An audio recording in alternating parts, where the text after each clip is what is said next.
Hello, everybody. I'm Hoarder Gamer, and this is Hoarder's Comic Flex. I hope you're doing well. We have another show this week. Otherwise, what am I doing here? Okay, so first up, we're going to have some video game news, including we're going to talk a bit about Gamescom and one or two titles that are coming out next week. We're also going to have a comic book review at the end of the show. And somewhere between then, we're going to toy around a bit. So that's pretty much the format of the show. So we're going to start up with some Gamescom, some video game information / news / I guess views. My views on some games and stuff. So August 20th is a huge day because that's going to be the Gamescom opening night live. And I believe it's the Jeff Keighley opening night live, I think it's called. I don't know if that's the full title, I'm not sure. But it's going to be like a live show, and there's going to be a number of announcements, including some game announcements that should be really cool. I'm going to get some trailers, some launch trailers. Fully expect a launch trailer for Star Wars Outlaws, because it comes out a week after. So, in early access at least. So, this is the 20th, which I believe is Tuesday. So it's going to be the next Tuesday is early access for that game, and then it's like Friday is regular release for Star Wars Outlaws. Okay. The big thing I think a lot of us are looking forward to, comic book fans that is Marvel Rivals.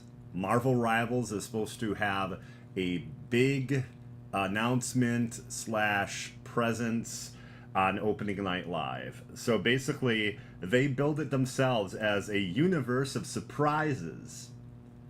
So if it's not a universe of surprises, don't blame me. Blame the Marvel Rivals Twitter. Okay? This is not like a guarantee from Hoarder Gamer of it. It will be indeed a universe of surprises, just so you know. Okay? So, Marvel Rivals announcements, probably new heroes and villains, okay? But I'm also, this is me, this is not them saying this, I'm hoping for new modes and maps. Now, if you're looking at the artwork they showed, it's T'Challa, and they show the Black Panther spirit, Bast, the spirit of Bast, Bast, I believe it is. And it could be we're going to see Wakanda. Maybe they have a Wakanda map. And if you're following Marvel Rivals, you know it's basically like a huge giant map split into 3 pieces. So if it's part of Asgard, it's going to be Yggdrasil and all these other places. And, it's going to be these large maps split into different sections and places. So that could be what we're going to see, is maybe some Wakanda map or maps.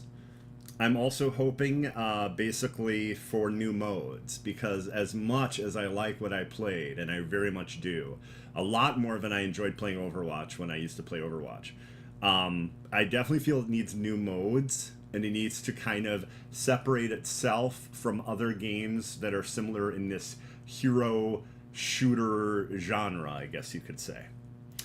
Now, icing on the cake, okay? If we had icing on the cake here, I would say them mentioning PvE. Okay? And my thought on PvE is not to go nuts, not to have a whole PvE campaign, but at the end of what they consider a season or story arc or whatever, have us face off against Doom and Doom bots on a pretty cool map of maybe Latveria or something like that. Or future Latveria, because there's 2 Dooms to worry about in Marvel Rivals. So, and as far as we know, Doom is not playable. Neither of them. So, I'm thinking what makes sense and would be really exciting for fans would be if it was a repeatable PvE mission, and that'd be something to look forward to every season, maybe twice a year or something like that, and it kind of follows the story of where they're going with the game. And you'll be excited to be ooh, maybe we'll face off against this person.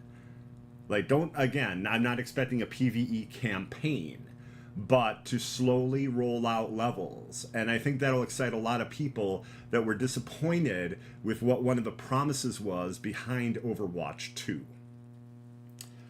Okay, now, one of the main games I stream, one of the main games I love to play, even off stream, Diablo 4. So Diablo 4 Vessel of Hatred launches October 8th. Also that same day is supposed to be Season 6 of Diablo 4. Currently, Season 5 is running right now, the Infernal Hordes, and it's been a lot of fun.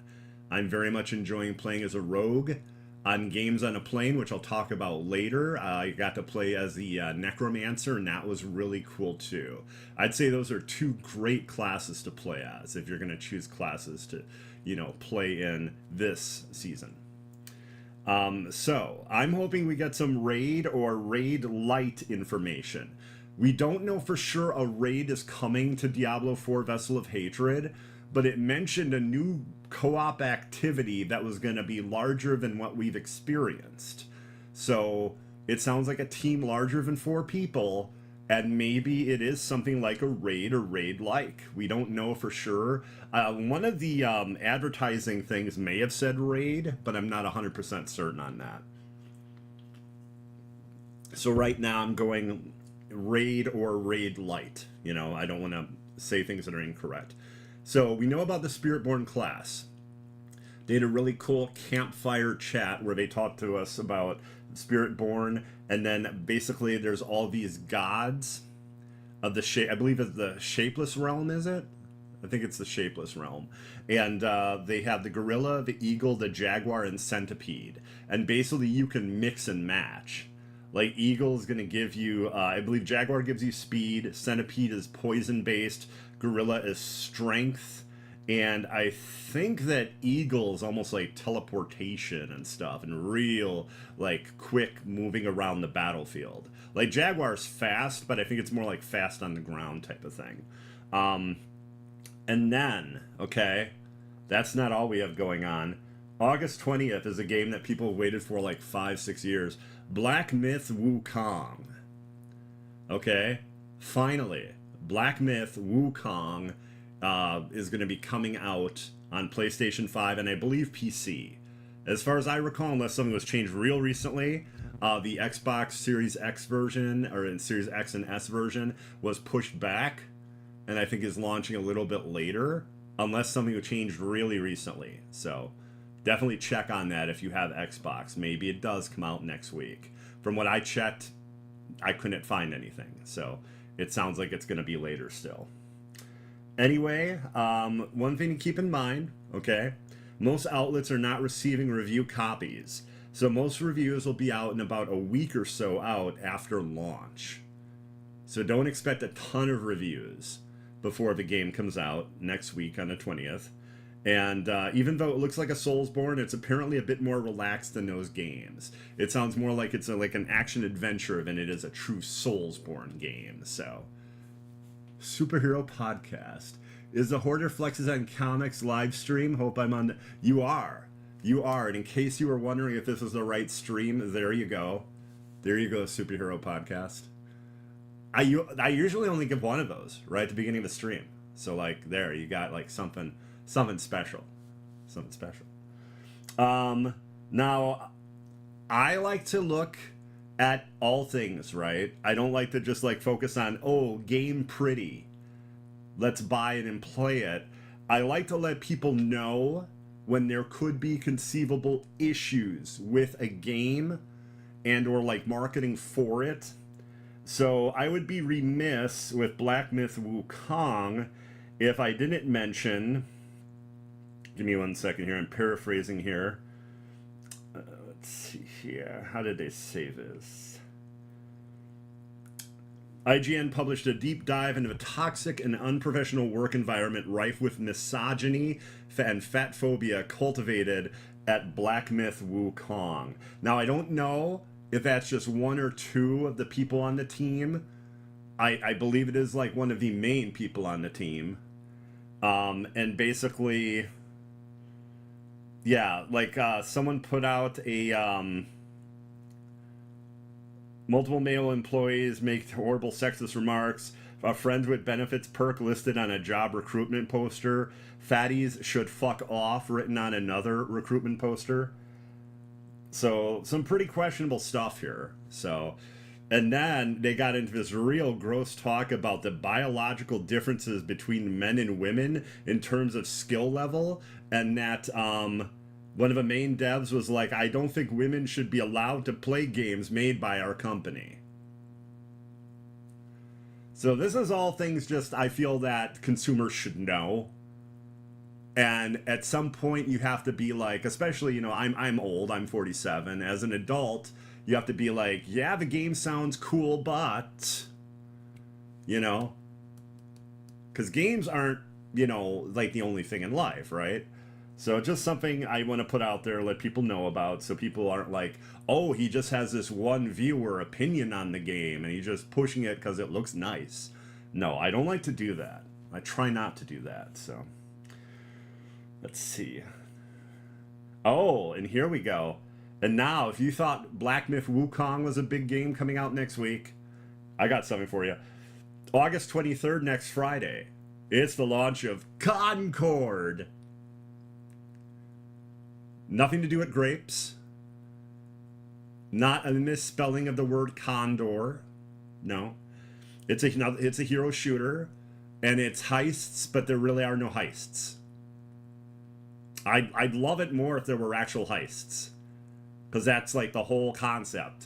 It's based on a kind of like Guardians of the Galaxy vibe, and it looks really good, and I like what I played in the beta, but I'm very worried as to how long Sony is going to support this game. Okay, even at $40. I don't think they're charging too much at 40, because they're not doing a whole mess of extraneous things.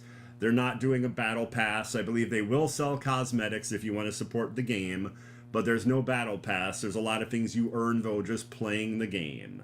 So, and early access starts, again, August 20th. So August 20th gives you Gamescom, opening night live. It gives you Black Myth Wukong, and, that's pretty wild right there. And then, again, Star Wars Outlaws, that'll be coming out the 27th, and then, like, 3 days after is the regular release. 27th is early access, and you have to get at least the Gold Edition to get that. But with the Gold Edition, you'll get the Season Pass, which is usually a lot of content. How people, I know. How do you say stuff like? Well, I think it's because for years and years, Super Hour podcast, that like you could say these things with impunity, right? It was like a boys' club at a lot of these companies, and you could say these sexist, weird things, and no one would push back on it. Because some of the people that worked there were misogynist, and some were afraid of getting hazed and or losing their jobs. So, if you see Mad Men, the TV show Mad Men, that'll give you a really good idea.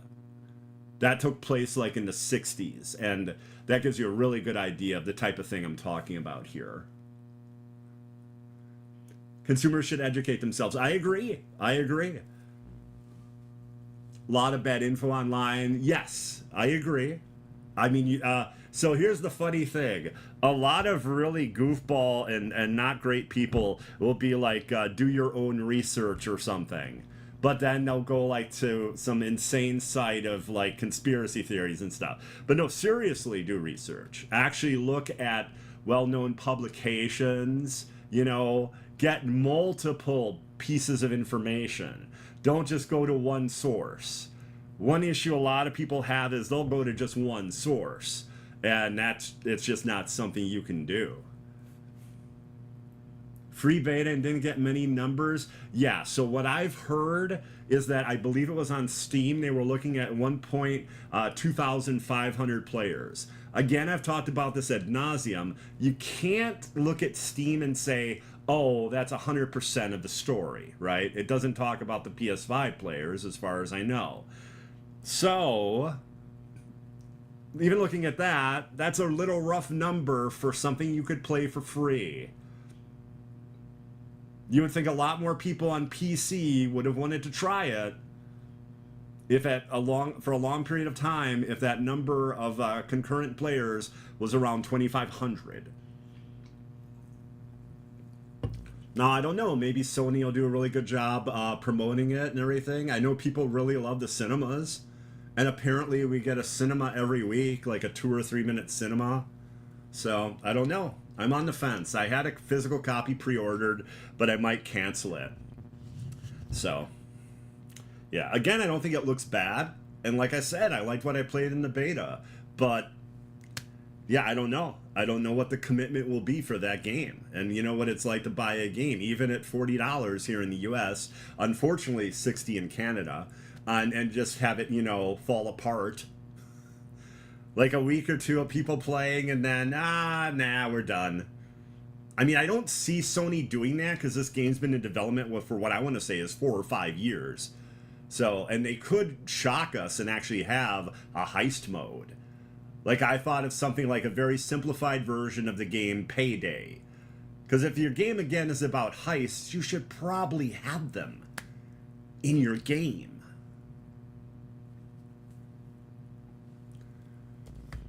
Yeah, if any of you are going to do games that have heists in them, or have a whole, big thing about heists as a big, plot line, you should probably have heists in your game. You probably should. If that's the whole thing you do is you run a crew of criminals that steal things, you probably should have an actual heist mission. Okay, after that, now we are going to toy around a bit, everybody.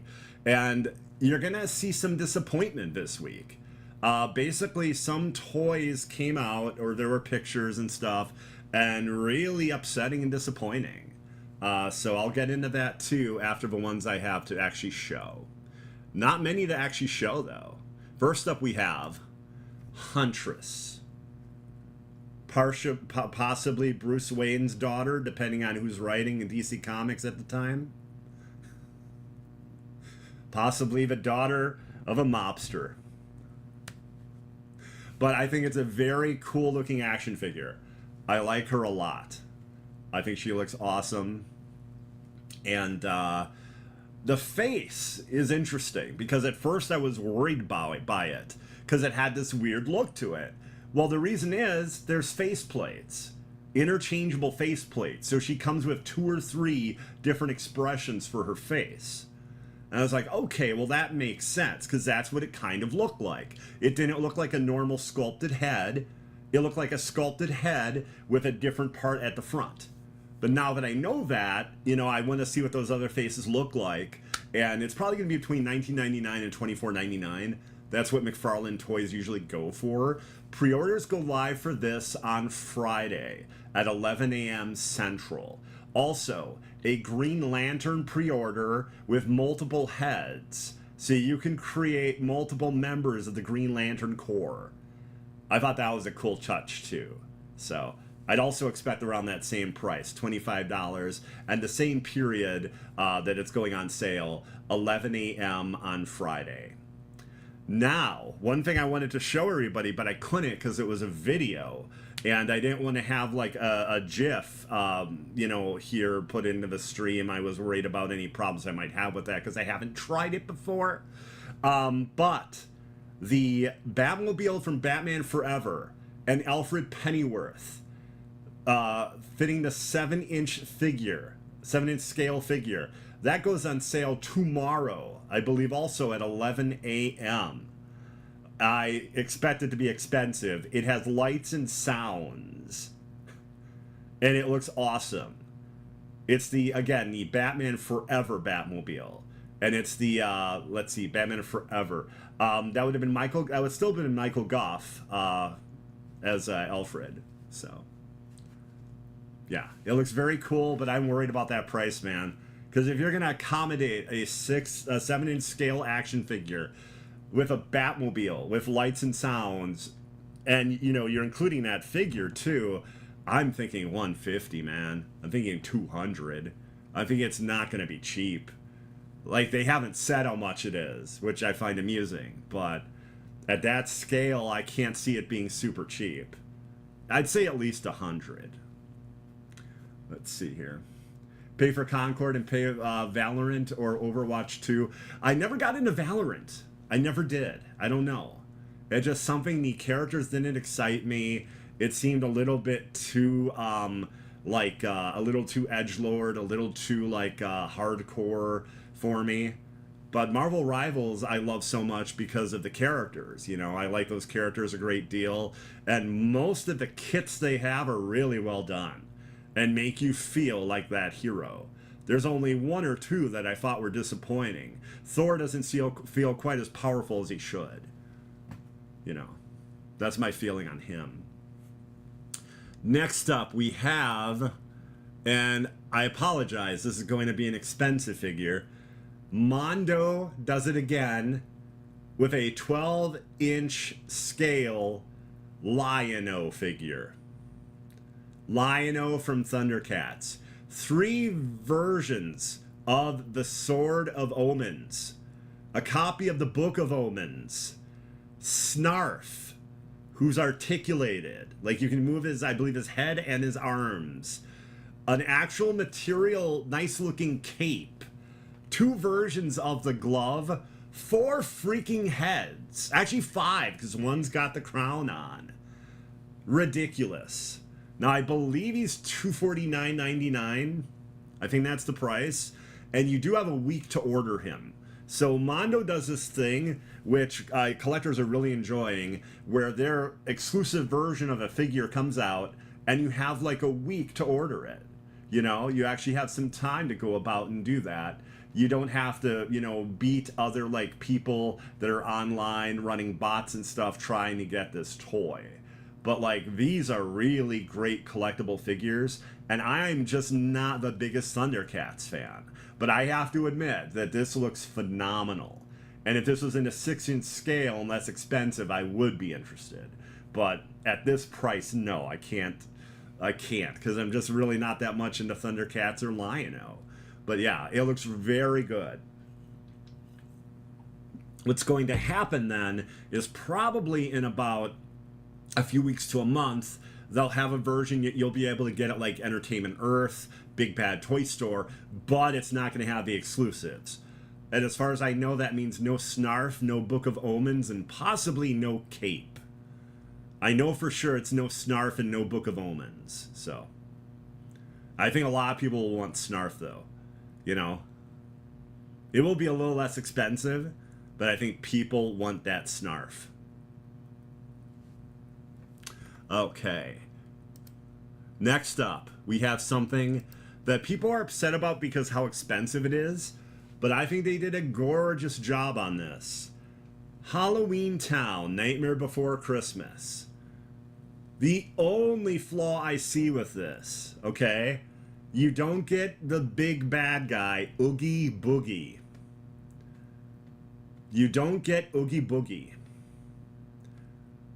You also don't get the mad scientist that created Sally. So that's a little disappointing. I understand you couldn't get every single character, but not to have Oogie Boogie seems like a weird decision. The part where it recreates like the scene in the movie with the moon and the curled cliff looks incredible. And the figures you get Lock, Shock, and Barrel in the bathtub.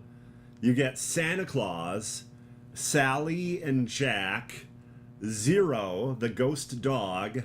You get a Build-It set for the mayor because they wanted to do the 2 faces on him. So I thought that was interesting they went that route. But you don't get Oogie Boogie, which I thought was a little disappointing. That's the only, to me, missed opportunity.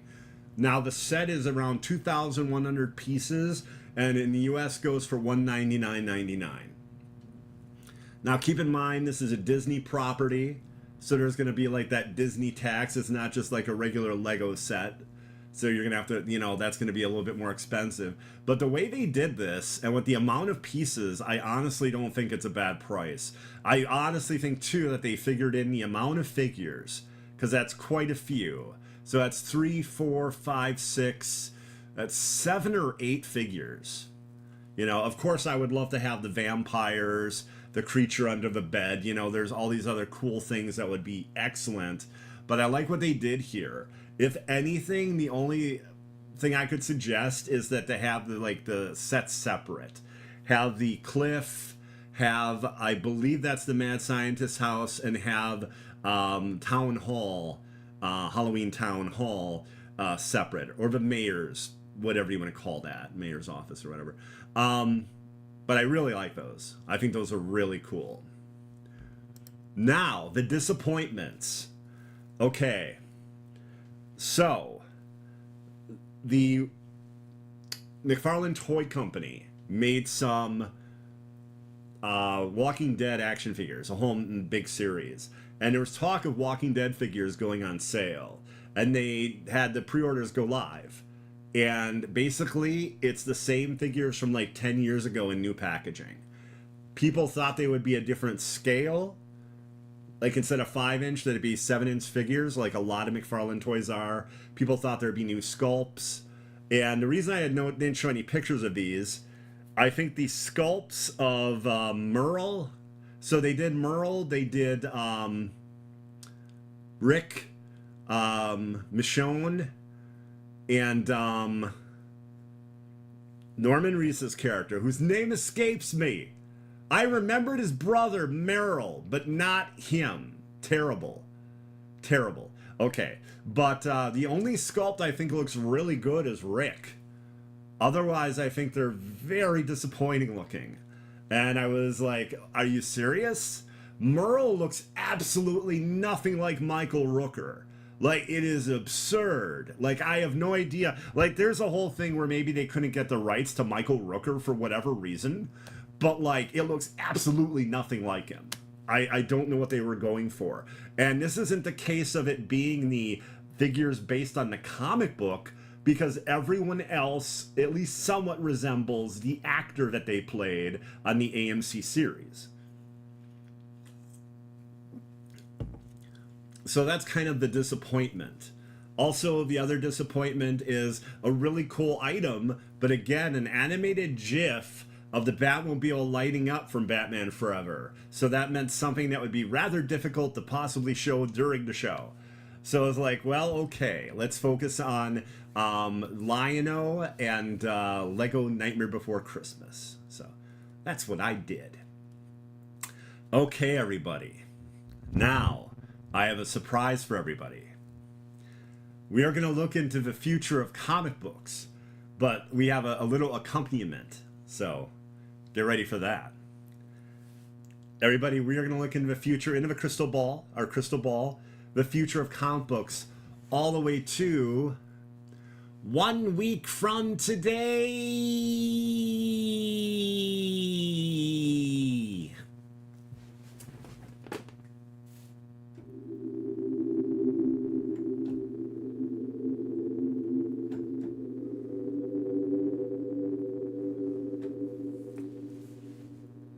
Spooky, huh? Okay, so let us look at the near future of comics. Let's start with a fun title. Powerpuff Girls #2. Issue 1 was great. It was very clever. It was in keeping with the way the characters talk. I liked it a lot. And here's issue 2. Issue 1 was all about him. And here we have Mojo Jojo going at it with the Powerpuff Girls, trying to invade their dreams. So basically he can do a Taskmaster type thing and know all their moves before they use them. So yeah, I expect it to be really good. Issue 1 was really good, same writer, so I'm looking forward to Powerpuff Girls #2. Next up we have World's Finest #30. And this is kind of a soft launch to something called Trinity. So if you thought World's Finest by Mark Waid and recently Dan Mora, now I believe it's Gleb Melnikov doing the art. Basically, you've got that, but now you also have Wonder Woman joining. So this is the beginning of World's Finest, including Wonder Woman, in something called Trinity. So this should be really cool. This is one of the best DC books out there. I've been loving World's Finest. It's excellent. And I highly recommend it. I love this cover. I do think though that Batman's a little too buff. You know, like I think it's just a little too much. But of the other variant covers, it was my favorite, especially the portrait they did there for Clark. I think that looks really nice. So I enjoy this cover. I think it's a good cover otherwise. Next up, we have Jenny Sparks. And the Atom has basically turned against humanity and is possibly going to kill all of us in a new Tom King miniseries. So this could be really awesome. It's connected to the Stormwatch comics. And Jenny has the power of like electricity, where just like Livewire, she can even turn into electricity. But more interesting is she can basically control just about any hero by killing them by altering the way their the electrical impulses in their brain work. So she's very good at controlling very powerful beings.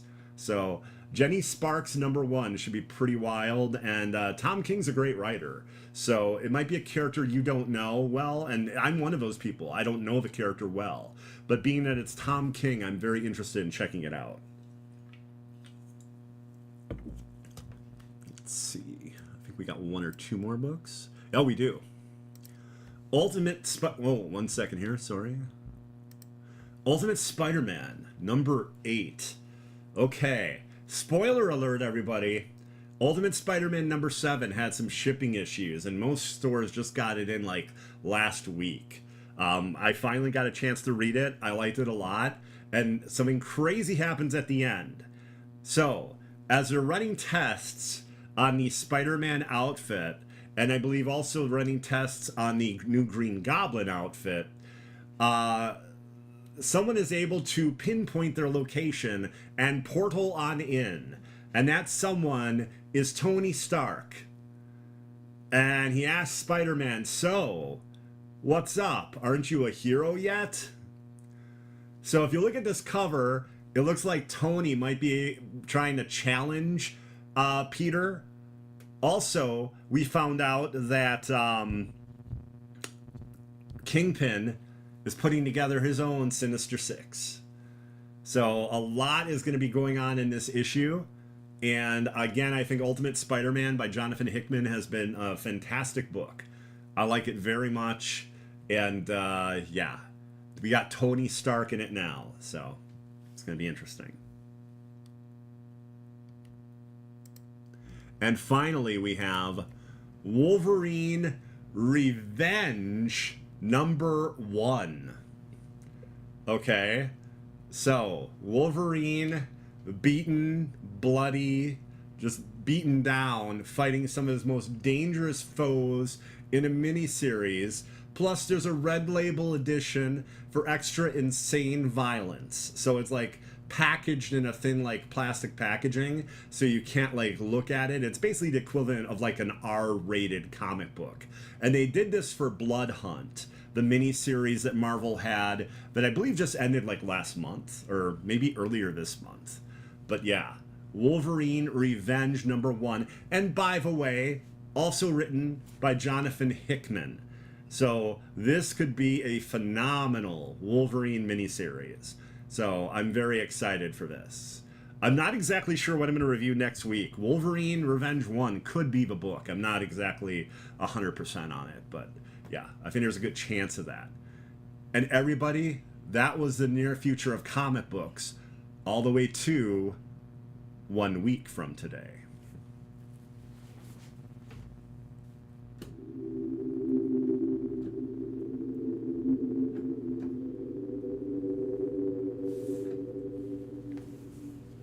Again, spooky. Spooky. Now, we are going to take a look at our review of the week. Kind of like our final little segment of the episode.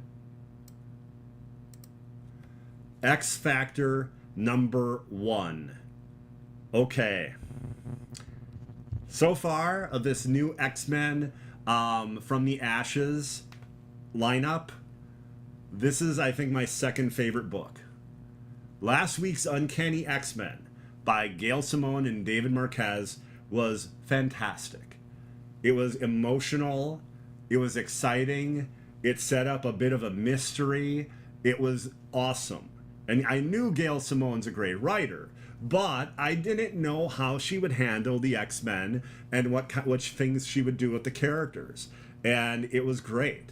It was honestly great. So far, I even like Uncanny X-Men more than I like the launch of the regular X-Men book, like the flagship X-Men book. Although I don't think you can say flagship anymore. I think you're looking at both now, Uncanny X-Men and X-Men, as the X books you need to read if you are an X fan.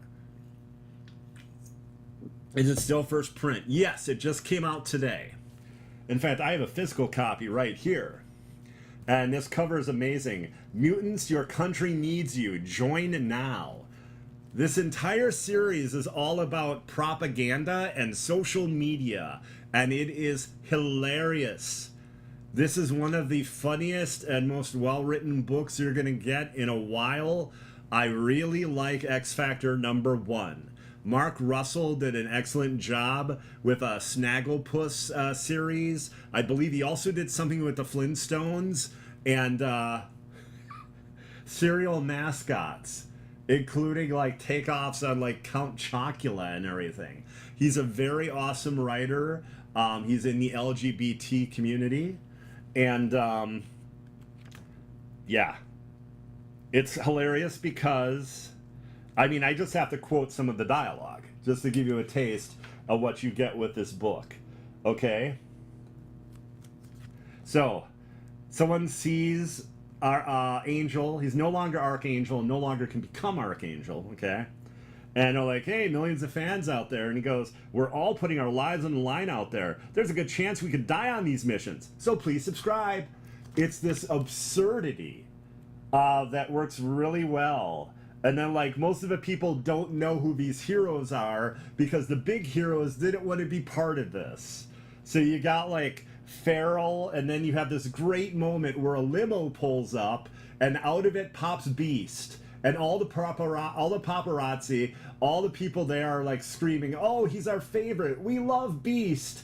And then it's a whole, like, morph situation, and it becomes this character that nobody knows, this hero no one knows, and then everyone from their excitement goes like, in this excellent panel of utter complete disappointment. It is really funny, and it's all about having them be incredibly marketable, and then it gets really wild at the end. It's the idea that, like, people will like mutants that hate other mutants. And that's a really interesting theme the book brings up. It's very about human nature, and there's an interesting mystery as to what the people in charge in this book have under wraps in a giant containment center.